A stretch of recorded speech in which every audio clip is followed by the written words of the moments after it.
Luar biasa, inilah kisah Ustadz Sabun yang mampu mengislamkan pendeta dan ribuan orang Papua dalam waktu sehari. Papua merupakan pulau yang terletak di sebelah timur Indonesia.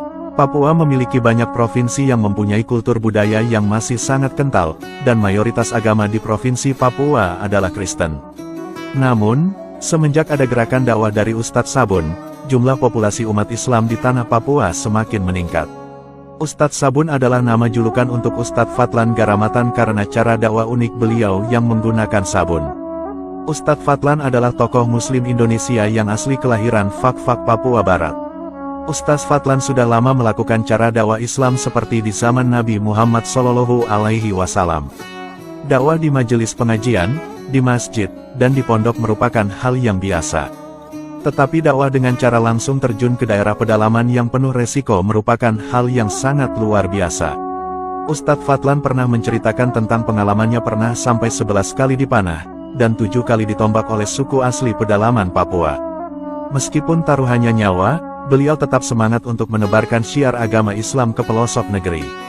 Hebatnya, beliau pernah berhasil mengislamkan ribuan suku asli pedalaman di Papua. Dahulu, beliau pernah mengislamkan pendeta bernama Alfonso di Tanah Irian pada tahun 1980-an. Setelah gigih berdakwah selama 3 bulan di keluarga pendeta Alfonso, akhirnya pendeta itu bersama keluarganya mengucapkan kalimat syahadat. Namun akibat dakwahnya itu, Tanah Irian geger dan Ustadz Fadlan ditahan selama 3 bulan tanpa pengadilan. Kehadiran Ustadz Fadlan tentu dikhawatirkan membuat pemeluk agama Kristen di tanah Papua berkurang.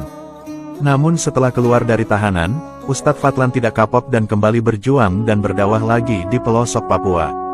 Beliau bersama timnya rela berjalan ratusan kilometer, naik turun gunung, dan menembus hutan pedalaman hingga berhari-hari lamanya. Tujuan beliau berdakwah bukan untuk mencari amplop atau harta dunia, melainkan semata-mata karena mencari ridho Allah Subhanahu wa Ta'ala. Perjuangan beliau dalam berdakwah memang patut diacungi jempol. Pada suatu hari, beliau menuju tempat perkampungan bernama Kampung Gayem. Ketika baru sampai di tempat tersebut, tiba-tiba kepala suku langsung melemparkan tombak ke salah satu kaki Ustadz hingga mengenai betis. Akibat serangan itu, beliau harus masuk rumah sakit selama beberapa minggu. Setelah sembuh, beliau nekat kembali datang ke Kampung Gayem lagi hingga akhirnya kepala suku yang menombak kakinya berikrar masuk agama Islam. Tapi setelah mengislamkan seorang tokoh, Ustadz Fadlan lantas ditangkap dan dipenjara selama 6 bulan. Begitulah perjuangan dakwah beliau yang sangat berat dan bertaruh nyawa. Menurut Ustadz Fadlan, ada fakta unik kenapa banyak anggota suku di Papua tidak memakai baju dan telanjang. Ternyata, mereka diberikan pemahaman oleh pihak-pihak yang tidak bertanggung jawab untuk tidak memakai baju. Selain dilarang berpakaian, mereka juga dilarang mandi menggunakan air bersih. Mereka hanya boleh mandi menggunakan minyak atau lemak babi saja. Ustadz Fadlan memiliki beragam cara unik dalam mengislamkan orang-orang Papua pedalaman. Metode dakwah yang beliau gunakan untuk mengislamkan penduduk pedalaman ini cukup unik, yaitu dengan mengajari para kepala sukunya mandi dengan sabun dan menggunakan sampo. Selanjutnya, anggota suku semuanya juga diajari mandi menggunakan sabun. Bagi yang pertama kali mencium wangi sabun, tentu mereka tertakjub.